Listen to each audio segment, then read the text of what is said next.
Hello and welcome back to Prism and Company.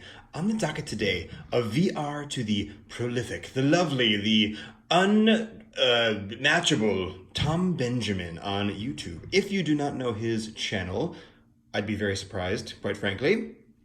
But in the rare instance that you do not, I shall include his video in the link down below, or in the comments or the description, or whatever you call it on this particular social media. The thing we're talking about today, the reason we're here, Colin, get yourself together, is talking about home decks. Now, what is a home deck, you say? Well, it's a tarot deck that you use only at home. God, that's a stupid joke. Home decks, as described by Tom Benjamin, are tarot decks that, after you've done being deck promiscuous and tasting the exotic fruits of, ooh, what's new on Kickstarter? Oh, I just picked up something new down the street. Oh, something new has come home today. What decks do you return to over and over again? As usual, it's late. I'm running on like 3 hours of sleep, so it's going to be a weird ride today. And I hope everybody's along for the ride. I have picked 5 decks that are my home decks that I return to time and time again. And many of these are decks that I've had just for a very long time. 2019 for me was a year of a lot of deck turnover, which was awesome. I got rid of a ton of stuff that I did not want and added a bunch of stuff that was on the wish list for a long time. I'm loving the set. Coming up either next week or the week after, I'm going to have my complete deck collection. So keep your ears peeled for that. Should be a good time. But without further ado, I say let's jump right in. These are in no particular order. These are my 5 home decks. I can't imagine at this point creating that didn't really work, a YouTube video without talking about the Thoth deck.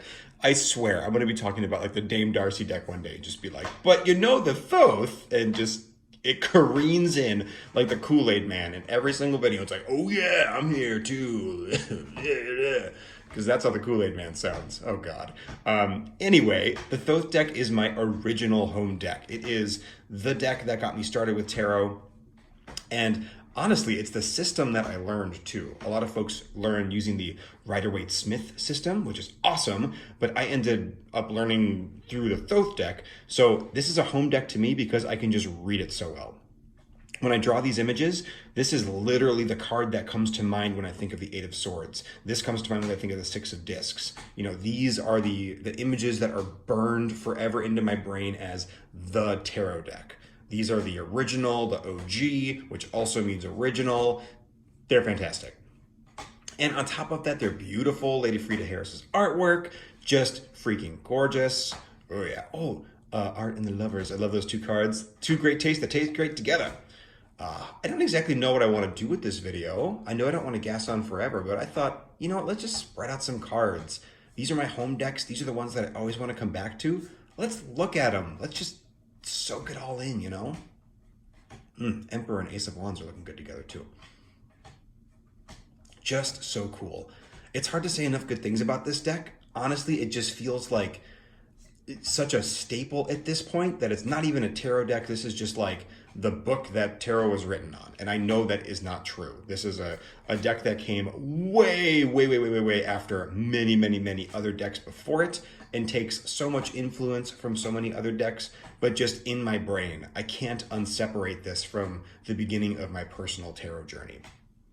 So I hope I mean nothing against any other deck.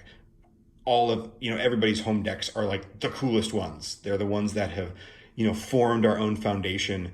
And the fact that each of us have these different foundations is like the coolest thing in this little tarot ecosphere that we have built for ourselves, because we all have this, house made of cardboard that we live in, but each one is different and unique and a beautiful flower, and I love it.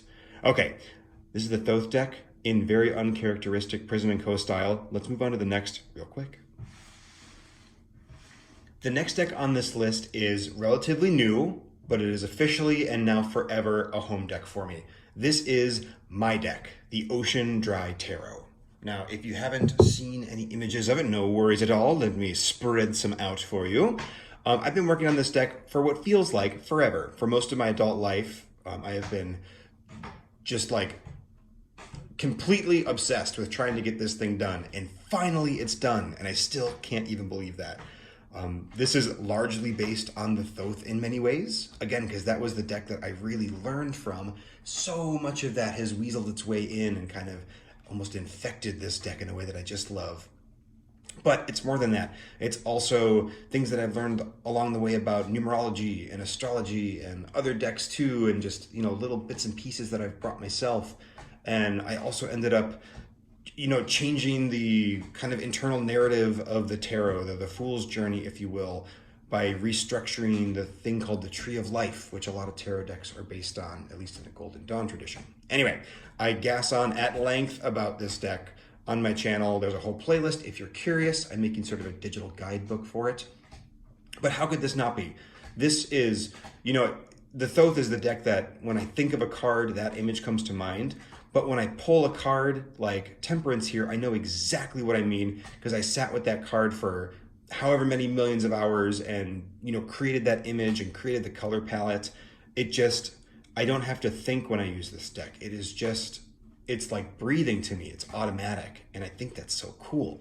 And it makes for such an interesting and unique reading experience. Just delightful. This is ending up being like probably my favorite card in the set, Death. I just think it's so cool. So how could it not be? My second home deck is the Ocean Dry. This is not working. Officially not working. Scooping a whole deck off to the side. And also, I don't use reversals, and it's reversing all the cards, so now I got to go through them. But I'm going to spread them back out here. Let's talk about it for a second. I actually love that. One of my very favorite pastimes is shuffling and sorting tarot decks. So I'll shuffle it, and then I'll put it in order. And by that, I mean all of the majors, 0 through 21, then ace to king of wands, cups, swords, discs. Does anybody else do this? Is it just me? I will do that for hours and hours and hours. And so the idea of like rifling through a tarot deck and like writing all the cards that are upside down, I don't know, that just sounds sweet. Either way, tangent over, this is still an extremely inefficient way to do this. And you might think I'm just stalling for time. I'm literally just trying to grab all the cards right now. I've got this like giant stack. I'm missing some. They're dropping everywhere. Okay, now these are off to the side. We're moving on. The next deck on the list is the Handel Tarot. Now, I recently bought this cool box for it. I just kind of wanted to show it off. I actually have the deck off to the side here, but check it out. It just works so perfectly, and I love it. But when I bought this box, I saw it at the store, and I'm like, oh, Handel's going in that for sure. And I'm like, that'll probably fit the deck. Yeah, so it came home with me, and I just couldn't bring myself to take it back. But the Handel didn't fit, so I had to trim it. This has been something I've kind of been wanting to do for a long time. I saw one picture of the Handel trimmed online one day, and I was just like, ooh, that's a good looking deck right there, because I already love the Handel so much. The thing I was worried about, though, were the court cards, because they're really, really different, and they all have, there's a couple of them. Each individual culture, or each individual suit, I should say, has its own culture, and those cultures are depicted, as the court cards. And I'm like, am I going to be able to tell those apart? And a couple of things immediately screamed to me like, yes, you are. They're all color-coded on the edge. So swords, for example, are white. Discs or stones in this deck, I should say, are yellow. Cups are blue. And wands are red. So right off the bat, I can tell easily what suit all of these court cards are coming from. Also, they're all themed in a very specific way. So if we find this, Kali is definitely going to be a wands card, for example. And all of the images really lend themselves to kind of the, like maybe even stereotypes built into the court cards or the archetypes, whatever you want to call it. Kali, for example, is giving birth. She is the queen. She's like the mother figure in this. So you can really, kind of piece it together pretty easily once you know it. And you only have to memorize 16 cards, so it's not that hard. Besides that, all of the cards are either numbered, so like the majors are all numbered, or the minors are numbered with the pips. And also, I've just used this deck for so long that, I don't know, I feel really comfortable with it. I could tell you what the cards look like even without having the deck in my hands. And just look at it. It's gray. It is beautiful. And I say gray, G-R-E-Y or A-Y, however you want to spell it. But it's also great.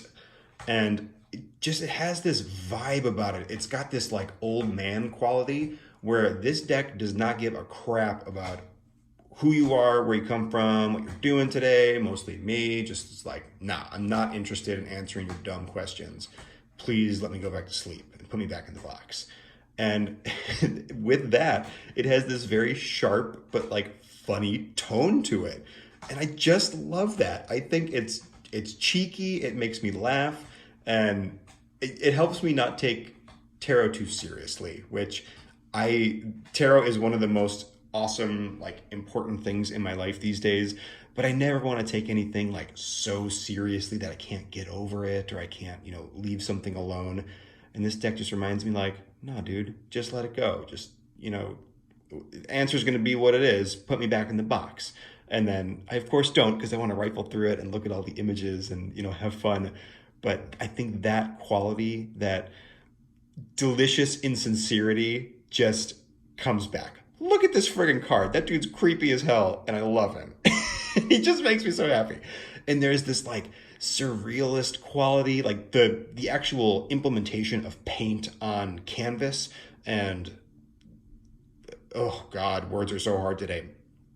The way that the images really breathe to life with this very surrealist quality, those type of things bring me back visually. The tone brings me back conceptually, and then just all together, it just feels like home in many ways that the Thoth feels like home. I know I'm going to get a good reading when I pull this one out.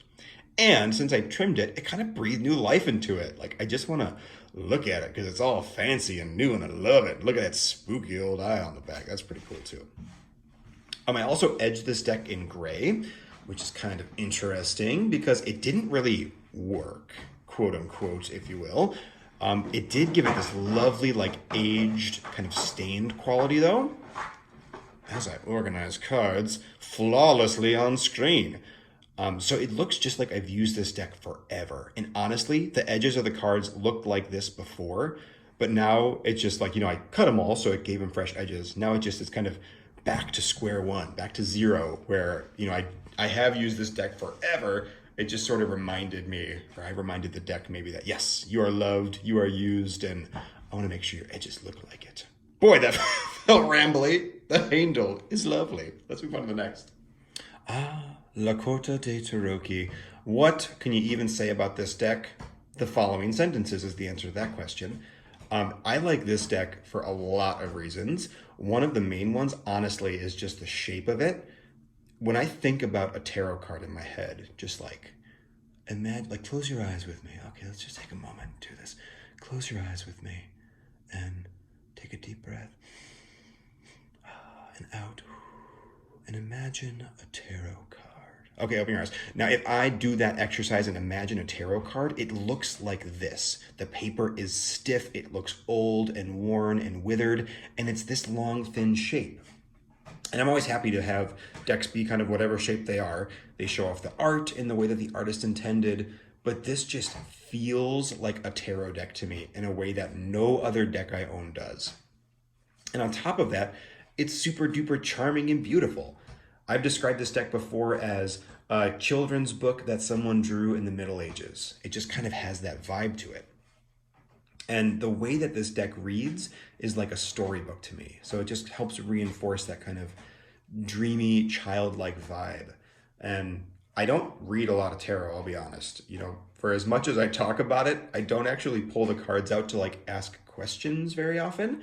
And I think that's because, I don't know, I think this might just be me, but like I go to ask a question and I'm like, well, I could probably answer that. And I don't want to necessarily know the answers to questions that I really don't know, if they're about like other people or, I don't know, health or anything. Who knows? This, like, obviously I am into this. So anybody who uses tarot in that way, I'm almost jealous that I can't just sit down and ask questions sometimes, because that sounds cool as all hell. But here I am, just delighted as a peach to be looking over images and examining and holding cool objects and having them. But really, that kind of storybook quality is what brings me back to this deck every time. This is pretty new. I haven't had this deck a super long time, but it has proven itself to be a very worthy candidate in what I would consider to be my home decks. I can't imagine not coming back to this time and time again, just because of the sweetness in the way that it reads and the beautiful just like narrative thread that you get when you do, or at least that I do. And for me, tarot is story. Like that's what was so important to me about the Ocean Dry Tarot, was changing the story of tarot, because that is such an integral part for me. And the idea that I could really embrace that story in a deep way with this deck just makes me so happy. Here comes our obligatory moving the cards over. I'm going to try something different. Huzzah! No, it didn't work. This one worked? No. There, maybe. Flawless. First try. I am not a man who enjoys oracle decks very much, and I think that's because the idea of tarot just encapsulates me. It captures me, and it ignites a fire in my soul that a few other objects on this planet can. And oracle decks are so close to that. They are, on the spectrum of objects, they're like basically overlapping with tarot. They're just like right next to it. But the thing that gets me is that they're not tarot. They, often lack system. They're willy-nilly. They just go and flow and ebb and do their own thing, which is so cool. Total respect for oracle decks. It just, for whatever reason, doesn't capture me. The only exception is the Super Oracle. And this is another one that is fairly new to me, but it's definitely a home deck.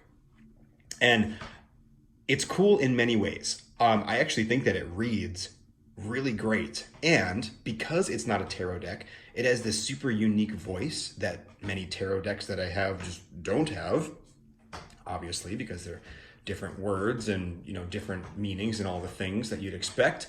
Okay. I'm sorry for that diversion. Thank you, Colin, for just saying the thing you said again. That it doesn't matter. We're going to continue on. But this deck, I can't stop thinking about it. It is in my hands being shuffled very often. It's one of my favorite decks to just kind of like poke through and mill on the images. Like I'll grab Sensation, for example, and be like, okay, what about this cloth and this chunk of the labyrinth feels like sensation? And then I'll start pulling things out. I'll be like, okay, he's like touching the fabric. So there's the feeling of that fabric, but like what's happening in the background here? And there's all these little things you can pull out. And that just gets me thinking in a way that tarot doesn't. And that is so neat to me. And also, this deck feels old. So in the same way that I love Lakota Tarot because it gives me that visceral tarot feeling, this feels like an old mysterious object plucked out of like classical Greece or something. And ooh, there's thinking. How does that fabric indicate thinking? Why is this arm unclothed and this one is draped in fabric? I'm getting lost in it because I always do this. And I forgot what I was saying. Something about, it feels like classical and Greek almost, like this thing was plucked out. So it feels like you're uncovering something that was lost. And for me, that gives me that kind of like tumbling journey into like a mystery. I want to unpackage the mystery within this deck and see what it has to offer. And I think that's so cool and so exciting. So this is last but certainly not least, bringing up the rear, an oracle deck in my home decks. I would have not guessed that at the beginning of 2019, but here we are. And I just couldn't be happier. Just a quick refresh as I collect all of this up. Number one home deck of all time is the Thoth. It is my first love, my true love, and ever it shall remain. Number two of my home decks is the Ocean Dry Tarot. I made it. I've spent so much of my modern life invested in its creation, and it's stuck. I was afraid that I would hate it, honestly, but it has officially earned its place among this list. 3, the Handel Tarot. I've just had it for so long, and it's so cool and gritty that I just couldn't leave it off the list. 4, Lakota Tarot. I mean, it is a true treasure. It is archetypally what I think of as a tarot deck. And of course, 5, the Supra Oracle. My home decks, where I want to be, home base, where I shall return to, my delicious cardstocky loves. I'm going to stop saying loves. That's sounding weird. It doesn't matter. I really do like these decks, though, and I always find myself coming back to them. And now that they're just like out and about like this, I don't know. I'm going to have to do a reading or something. I just want to sort of shuffle through them. I'm glad, actually, that the cards got all mixed up. It'll give me a good excuse to just take a peek through all the images again and be like, oh, hey guys, oh, hey, Handel. I thought maybe you forgot about me, but no, you were here the whole time. Oh, Thoth, oh, you're coming to the party too. Hey, let's give you a shuffle, buddy. Oh, Lakota Tarot, you bought buffalo chicken dip. You shouldn't have. Guys, I'm going to go to bed. It's necessary. It's where I'm at right now. Thank you so much for joining me. More importantly, thank you, Tom Benjamin, for coming up with a super awesome tag for us to all share. I will again link his video down in the description. Go watch it if you haven't. It's full of love and life and joy, and it's just a delight to watch, as he always is. Thank you so much, everybody, and I look forward to seeing you next time. Bye-bye.